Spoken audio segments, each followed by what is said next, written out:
The Valley of the Shadow of Death. This is wilderness, a land of deserts and pits, inhabited only by yowling hobgoblins and other dreadful creatures. The path here is very narrow, edged on one side by a deep, water-filled ditch in which many have drowned, on the other side by a treacherous bog. Walking carefully, Christian goes on and soon finds himself close to the open mouth of hell, the burning pit, out of which comes a cloud of noxious fumes, long fingers of fire, showers of spark, and hideous noises. With flames flickering all around and smoke almost choking him, Christian managed to get through by the use of all prayer. Nearing the end of the valley, he hears a shout raised by someone up ahead. "Though I walk through the valley of the shadow of death, I will fear no evil, for thou art with me. Thy rod and thy staff, they comfort me." As only a pilgrim could have raised that cry, Christian hastens forward to see who it might be. To his surprise and delight, he finds that it's his own friend Faithful, one of his neighbors in the city of destruction. Vanity Fair. Happily journeying together, exchanging stories about their adventures and misadventures, the two pilgrims come to the town of Vanity Fair, through which they must pass. Interested only in commerce and money-making, the town holds a year-round fair, which all kinds of things are bought and sold. Houses, lands, trades, titles, lusts, pleasures, bodies, souls, silver, gold, pearls, precious stones, and what not. Christian and Faithful infuriate the merchandisers by turning up their noses at the wares offered them, saying that they would buy nothing but the truth. Their presence and their attitude cause a hubbub in the town, which leads the authorities to jail them for disturbing the peace. The prisoners conduct themselves so well that they win the sympathy of many townspeople, producing more strife and commotion in the streets, and the prisoners are held responsible for this, too, though they have done nothing.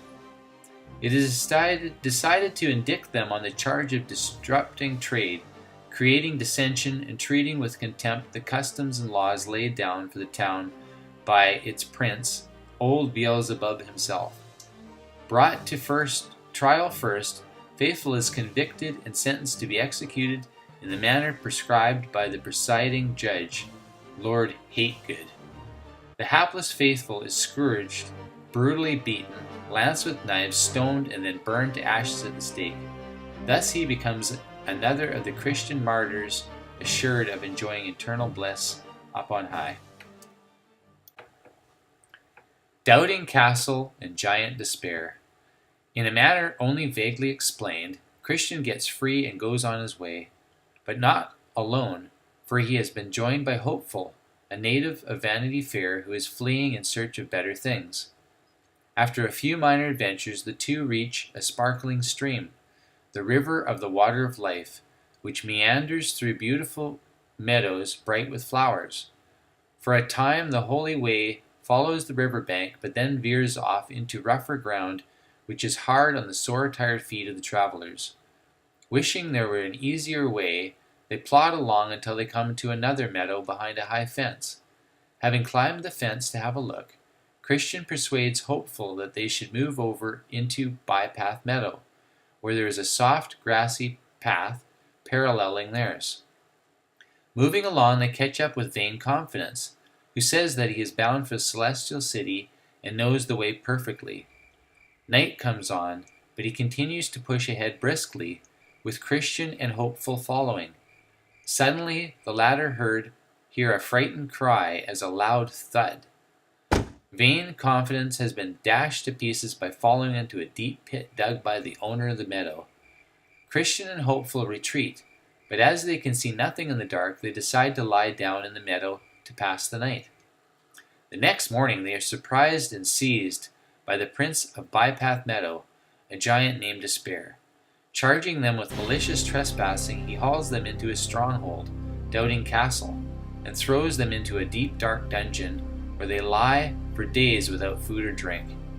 At length, Giant Despair appears, beats them almost senseless, and advises them to take their own lives, so that he will not have to come back to finish them off himself. When all seems hopeless, Christian suddenly brightens up. As one half amazed, he exclaims, "What a fool am I, thus to lie in a stinking dungeon, when I may as well walk at liberty. I have a key in my bosom called the promise, which will, I am persuaded, open any lock in Doubting Castle." Finding that the magic key works, the prisoners are soon out in the open, running as fast as they can to get back to the Holy Way, where they erect a sign warning other pilgrims against being tempted by the apparent ease of traveling by the way of Bypath Meadow. The Delectible Mountains. Christian and Hopeful next come to the Delectible Mountains, where they find gardens, orchards, vineyards, and fountains of water. 4 shepherds, experience, knowledge, watchful, and sincere, come to greet them, telling them that the mountains are the Lord's, as are the flocks of sheep grazing there. Having been escorted around the mountains and shown the sights there, the 2 pilgrims, on the eve of their departure, receive from the shepherds a paper instructing them on what to do and what to avoid on the journey ahead. For one thing, they should not lie down and sleep in the enchanted ground, for that would be fatal. The country of Balua. This is a happy land where the sun shines day and night, flowers bloom continuously, and the sweet and pleasant air is filled with bird song. There is no lack of grain and wine. Christian and Hopeful stop to rest and enjoy themselves here, pleased that the celestial city is now within sight, which leads them to assume that the way there is now clear. The Dark River.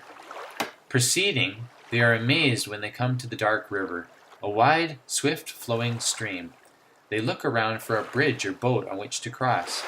A shining one appears and tells them that they must make their way across as best they can, that fording the river is a test of faith, and that those with faith have nothing to fear. Wading into the river, Hopeful finds firm footing, but Christian does not. He is soon floundering in the water over his head, fearing that he will be drowned and that he will never see the land that flows with milk and honey. Hopeful helps Christian by holding his head above water, and the 2 finally achieve the crossing. The Celestial City. On the far side of the river, 2 shining ones are waiting for the pilgrims and take them by the arm to assist them in climbing the steep slope to the Celestial City, which stands on a mighty hill, higher than the clouds. Coming to the gate of the city, built all of precious stones, Christian and Hopeful present their credentials, which are taken to the king, God. He orders the gate to be opened, and the 2 weary but elated pilgrims to go in, to find that the streets are paved with gold, and that along with them walk many men with crowns on their heads and golden harps in their hands. The end.